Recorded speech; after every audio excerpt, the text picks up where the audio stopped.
Assalamu alaikum, урматтуу мекендештер, урматтуу биздин тарапташтар, урматтуу шайлоочулар. Чындап эле сиздер кабатыр болгондой окуя болуп жатат. Сиздердин берген добушту тилекке каршы биз мындай болжол менен азыр урдатып алдык. Буюрса, бардык сиздер берген аманатты биз кайтарып келгенге далалат жасайбыз. Бардык мыйзам чегинде бизге көрсөтүлгөн укуктарыбызды колдонуп, биз бул шайлоонун адилеттүүлүгүн кайра калыбына келтиргенге аракет жасайбыз. Урматтуу мекендештер, урматтуу кыргызстандыктар, бүгүн эгерде эч ким көрбөй калып, мурдагыдай болуп, кол санак менен же болбосо участкалык шайлоо комиссияларында дым-дым болуп бүтүп кеткенде дагы көп нерсени силер көрбөй билбей калмаксыңар. Тилекке каршы биздин мамлекеттин акыркы жетишкендиктеринин бири катары биз автоматтык электрондук урналар менен шайлоону автоматташтырганга жетишкенбиз. Ошондон улам сиздер түз эфирлерде, телефондордон, интернеттерден, үйлөрүңүздөрдөн бардык шайлоонун кандай жүрүп жатканын түз эфирлерде көрүп тургансыңар. Силер көрүп турган маалыматтар боюнча биринчи жыйынтыгында 10 партия парламентке босогодон өткөн. Тилекке каршы борбордук шайлоо комиссиясынын кийлигүүчүсү менен тең жарым партия, өзгөчө оппозициялык маанайдагы партиялардын добуштары уурдалып, бүгүн 10 партия эмес, 6 эле партия босогодон өтүп отурат. Оппозициялык партиялардын добуштарынын уурдалып кетиши, оппозициялык партиялардын парламенттик шайлоодо босогодон өтпөй калышы бул айдан ачык. Бундай күмөн бизде деле башында болгон. Бирок ага карабастан президентибиз Садыр Жапаров Нуркожоевичтин убадасына биз баарыбыз ишенгенбиз. Таза шайлоо, адилеттүү болот экенине ишенгенбиз. Тилекке каршы бул сөздөр жел боюнча калды. Турмуш таптакыр башканы көрсөттү. Бул жерде шайлоочулардын арасында, жалпы карапайым элдин арасында жеңилгендер чыдабастык кылып атат, же болбосо жыгылган күрөшкө тойбойт деп сыпаттагандагы саясатчылар бар экен. Бул жерде бир нерсеге мен өзгөчө көңүлүңөрдү буруп койгум келет. Биздин шайлоонун жокко чыгып калышы, шайлоонун орто жолдон бузулуп кетишине партиялардын эч кандай себеби жок. Анткени серверге борбордук шайлоо комиссиясы менен улуттук коопсуздук кызматы гана ээлик кыла алат. Ал жака биздин партиядан же болбосо башка партиядан адамдар барып серверге атакада жасай албайт. Хакердик атакада жасашы мүмкүн эмес болчу. Ошондуктан бийлик колунда турган кырдаалды түздөп кеткенге, саясий социалдык акыбалды, экономикалык кризисти түздөп кеткенге бар мүмкүнчүлүгүн бүгүн колдон чыгарып отурат. Өлкөдө ансыз дагы экономикалык социалдык акыбал оор.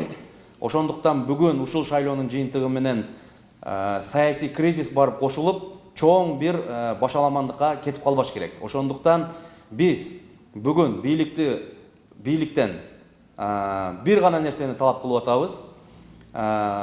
Бул кырдаалдан чыгуунун бир гана жолун туура деп көрүп турабыз. Бүгүн бийлик дагы көгөрүп биздики туура деп атат. Ал эми силер көргөн бурмаланган шайлоонун жыйынтыгына макул болбой, биз дагы партиялар добушубузду уурдатып бергенибизге ишенип, бүгүн биздики туура деп турабыз. Бирок ушул учурда эзелтеден эле Кыргызда бир жакшы адат бар.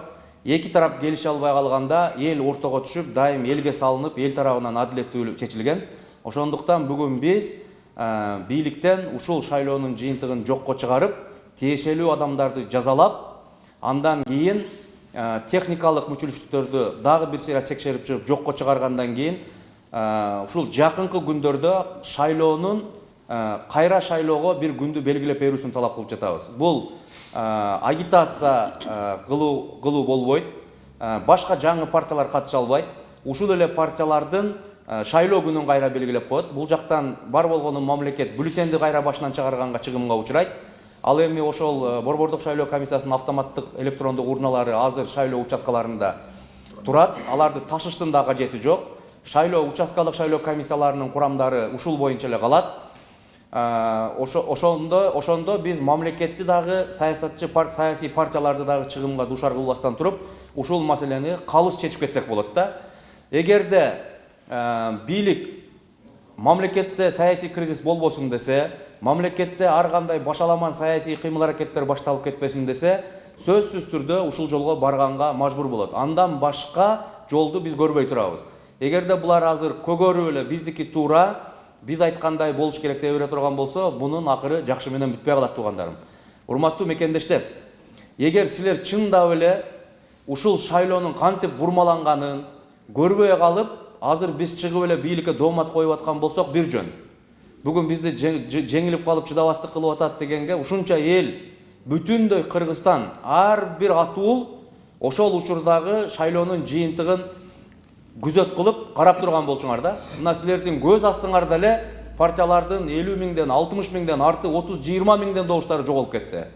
Ошондуктан биз бүгүн бийликтен ушул баягы мен жогоруда айтып аткан бир эле талапты коюп атабыз. Биз мыйзам талаасына кириш үчүн бул нерсенин адилеттүү чечилүү жолу катары кайра шайлоо күнүн белгилөө деп эсептейбиз. Бирок мен бир жерде азыр дагы бир нерсе баса белгилеп коеюн. Мен азыр бир аз убакыт мурда эле президентибиз Садыр Жапаровдун билдирүүсүн окудум. Ал билдирүүсүндө майда чүйдө нерсеге чыр чыгарбагыла дептир да. Бир мындай Кыргызда бир жакшы макал бар да. Башталат бардык нерсе майдадан, аны байкабайт майдадам деп. Бизде эгер эсиңерде болсо, 3 жолку революция тең ушул шайлоолордун айынан чыккан. Ушул шайлоолордун айынан эки тарап болуп, келишпестиктин айынан чоң саясий конфронтация болуп, анан бийликти төңкөрүү менен, бийликти оодарып түшүү менен аяктаган. Ошондуктан бүгүн биз президентке караганда, анын өкмөтүнө караганда, мамлекеттин коопсуздугуна, мамлекеттин стабилдүүлүгүнө өзгөчө кызыктар тарап катары биз ушул шайлоо күнүн белгилөөнү эң туура жолу деп эсептейбиз. Эгерде азыр биз шайлоо күнүн кайра белгилебесек, анда бийлик шайлоону өзү жеке кызыкчылыктар менен бурмалап, өздөрүнүн партияларын өткөрүп алганга ачыктан ачык далил болуп калат. Бирок дагы бир нерсе баса белгилеп коеюн бир нерсени. Бийлик тилекке каршы бийлик эмес, кызыктар тараптар дейли. Кызыктар тараптар президентти алдап, жолдон чыгарып, сиз кайра шайлоонун күнүн белгилебеңиз, булар кааласа да каалабаса да акыры ушуну менен макул болот деп президентке душмандык кылып коюшу мүмкүн. Урматтуу Садыр Нуркожоевич, мамлекет жаңы конституцияга ылайык бир гана сиздин жоопкерчилигиңизде. Сизден башка мамлекетте бийлик жок. Анткени биздин баш мыйзам абсолюттук президенттик режимде. Бардык нерсеге бүгүн сиз жооптусуз. Ошондуктан жаныңыздагы ат кошкон кошоматчылардын сөзүнө кирбеңиз.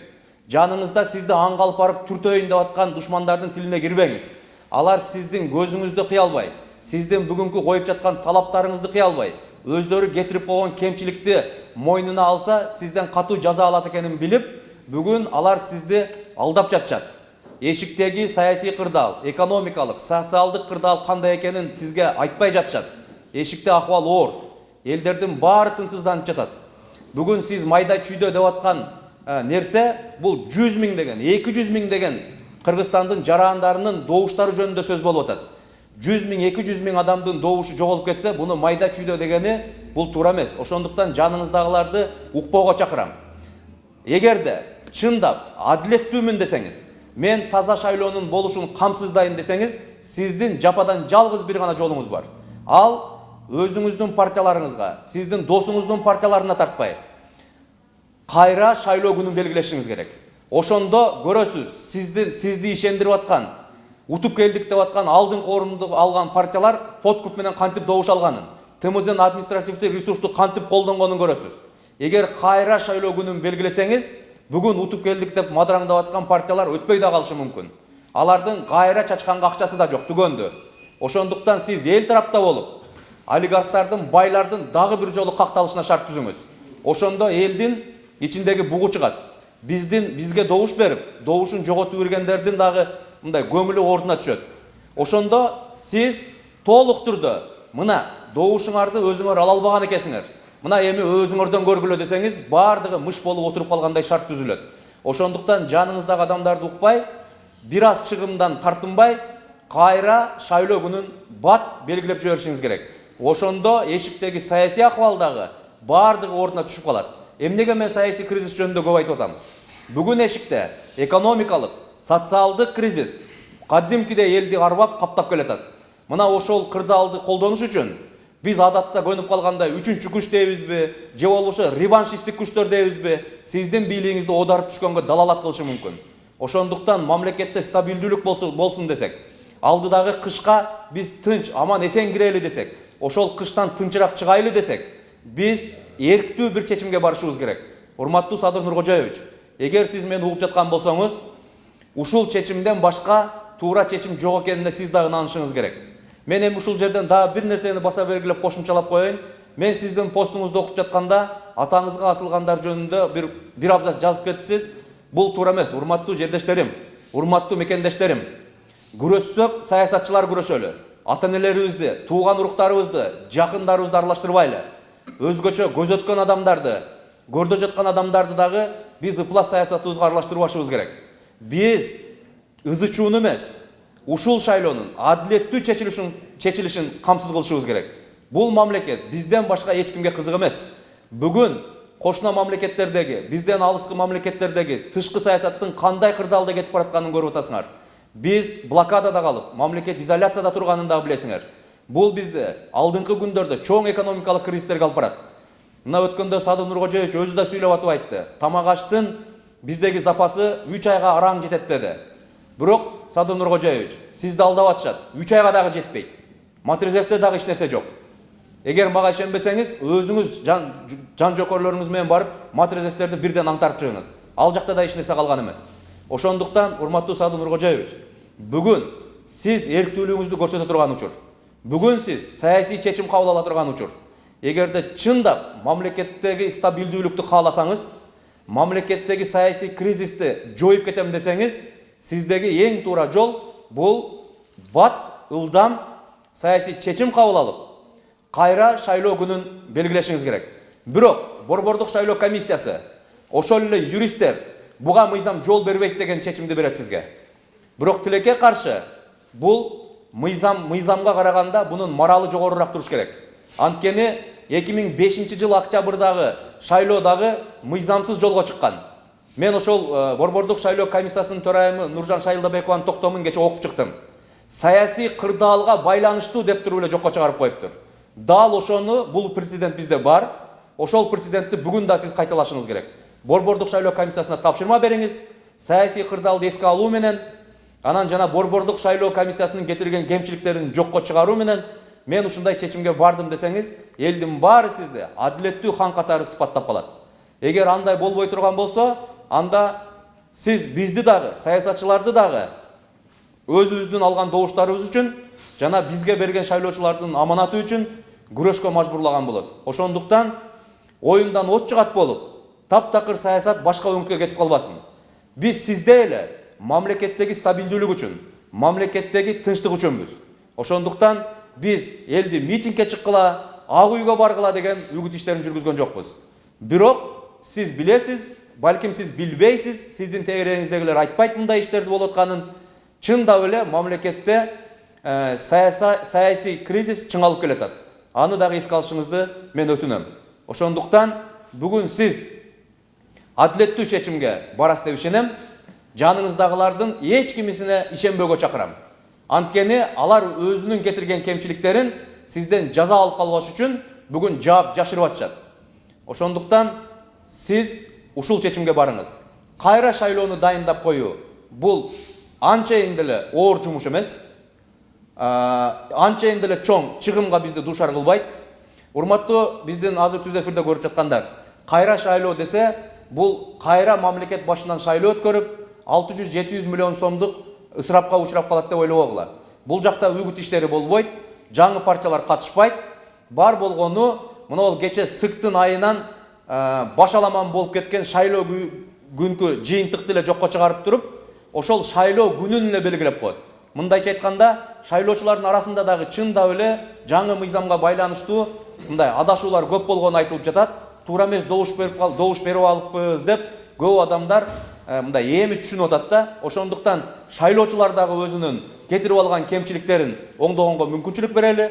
Партиялар дагы кайра өзүнүн күчүн бир жолу мындай текшерип алганга мүмкүнчүлүк берели. Ошондуктан бейтарап чечим, бийликке дагы саясатчыларга дагы тартпаган чечим бул кайра шайлоо күнүн белгилөө болуп эсептелинет. Урматтуу мекендештер, Биз силердин берген добуштарыңар үчүн акырына чейин күрөшөбүз. Буюрса, силердин добушуңар калыбына келет деген ишеничтебиз. Бактыктын сөзүнө 2 момент. Вактыбыз бар. Сүйлөй бериңиз. Кайра шайлоо дегенде дагы тагыраак айтып кетели. Добуш берүү күнү. Добуш берүү күнү болот. Кайра добуш берүү күнү. Шайлоо деле эмес. Бул шайлоо. Кайра добуш берүү күнү. Да? Бул биринчиден, экинчиден кайра добуш берүү күнүндө эгерде адилеттүүлүк сакталса. Эгер ушул эле команда, шайлоо комиссиясы ушул эле команда менен ушул эле тартипте кылса, аны кылбаганы жакшы. Туура. Туурабы? Туура. Бул команда кетип, отставкага кетип, жазасын ала турган болуп, жаңы адилеттүү балдар келип шайлоо өткөрсө. Кайра добуш берүү системасы.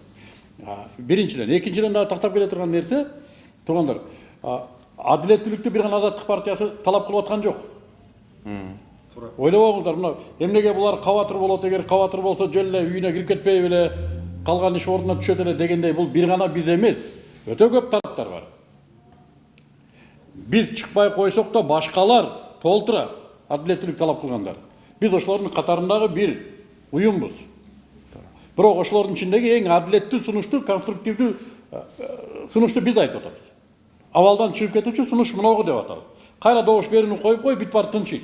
Эгер утулсак, эгер чындап адилеттүү команда келип өткөрсө, утулсак, мына өзү орто эле инсап кылып кой балдар, чындап эле биз эч ким шайлабайт экен деп кирип кетебиз. Жок, бул ишенип коюңуздар, бул ушундай. Biz азыр унчукпай мейли болор иш болду деп кетсек эле тынчып калбайт. Бул башкалар дагы кете берет. Ошон үчүн биз сунушубуз менен көгөрүп турганыбыз ушун үчүн, мындай кылып койгула. Оңой чыгып кетебиз азыр абалдан деп. Болуп калыптыр ушундай. Бакыттын сөзүнө дагы бир маселе. Чындап эле мен азыр ишенем, президентти булар удургутуп атат. Ооба. Ал кишинин могу майда чүйдө деген сөзүнөн улам мен айтам, удургутуп атат. Эгер азыр көчөдөгү абалды көрсө, майда чүйдө дебейт эле. Элдин абалын азыр көрсө, майда чүйдө дебейт эле.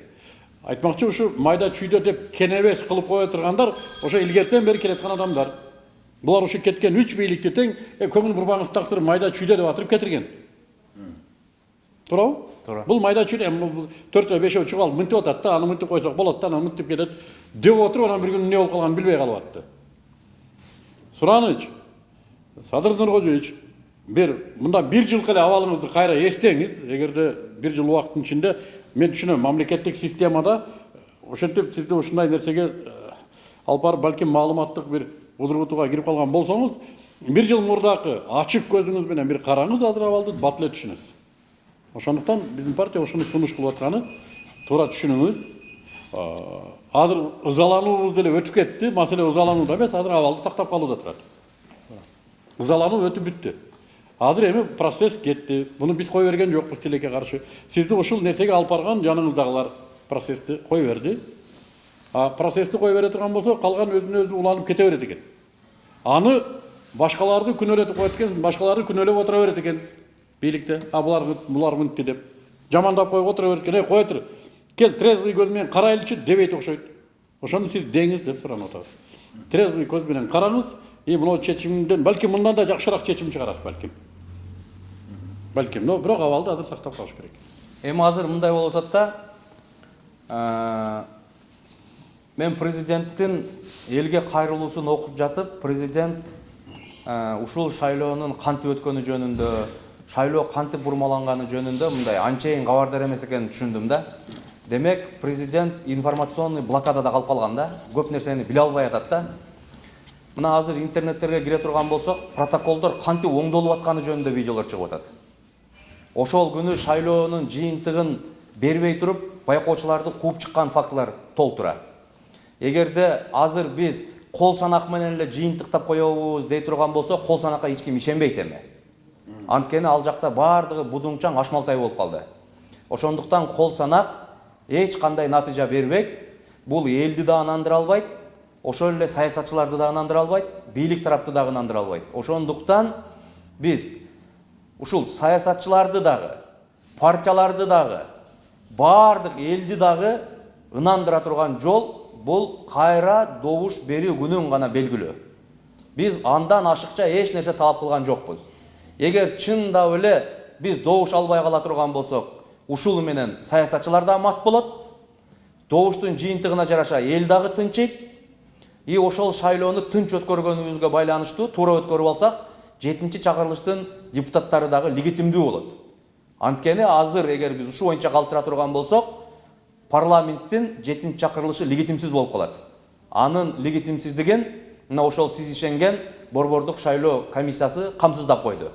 Эч ким ишенбей калды. Ошондуктан элдин ишеничин кайтарып келиш үчүн эгер бейтарап болгон болсоңуз, жок, кайра биздин партиялар утуп келе албай калат да, алар подкуп менен утты эле да десеңиз, анда шайлоо койбой эле коюңуз анда. Анда ушул боюнча парламент алып кала бергиле. Биз ошол өтпөй калган 4 оппозициялык партия анда өз окатыбызды кыла беребиз. Бирок ушул жерден жок, биздин партиялардагы подкупу жок өткөн. Биздин партиялардагы административдик ресурс колдонбой өткөн. Мындайча айтканда жигитче күрөш кылабыз. Мына кайра башынан шайлоо күнүн белгиледим десеңиз, анда элден сиз бир гана алкыш аласыз.